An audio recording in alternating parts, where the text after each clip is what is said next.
आज आज मी तुम्हाला आलूचे पराठे दाखवते रेसिपी. पहिले आलू मी उकडून घेतले, किसून घेतले. आता कढईमध्ये तेल टाकते आणि अद्रक आणि मिरची याचा ठेचा बनवला आहे. तो आता मी कढईमध्ये परतून घेईल आणि मग त्याच्यात ते किसलेले बटाटे टाकेल. थोडा हिंग टाकला आहे,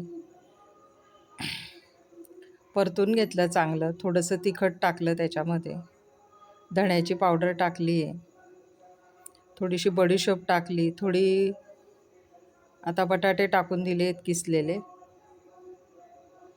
परत थोडीशी तिखट टाकली, थोडं मीठ टाकलं,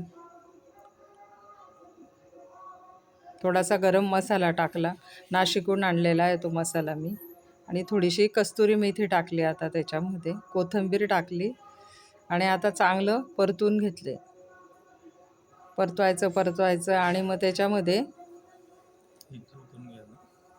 1-2 मिनिट, आणि मग नंतर मी त्याच्यात चीज असं एक पूर्ण चीज टाकलं आहे अमूलचं किसून. खूप छान लागतात ते पराठे ते टाकल्यावरती.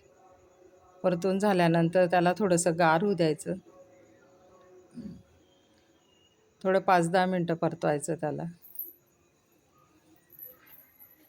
गॅस बंद करून टाकला, काढून घेतले. आता गोळे गोळे करून घ्यायचे. इकडं कणिक भिजवून ठेवलेली मी अगोदरच.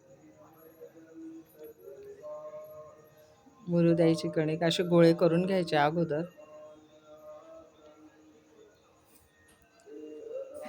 छान लागतं, बनवून बघा एक वेळेस.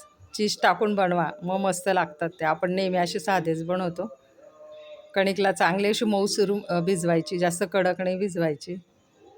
अशी पाती लाटून घ्यायची, मग त्याच्यामध्ये थोडं तूप टाकायचं, अशी कुसकुशीत लागतात. तुपावर थोडंसं पीठ टाकायचं. पीठ टाकलं की तो बटाट्याचा एक गोळा ठेवून द्यायचा. एक चाळी आपण पुरणपोळी करतो तसे करायचे. असे पहिले थापून घ्यायचे आणि मग हळूहळू लाटायचे, फुटत नाहीत ते.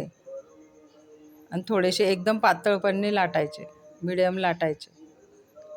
ताव्यावर थोडंसं तेल टाकायचं आणि मग हा टाकायचा पराठा. छान होतात, करून बघा एक वेळेस. खरपूस भाजायचे त्यांना, दह्याबरोबर, श्वासबरोबर, रेडीमेड लोणचं मस्त लागतात त्याच्यावर.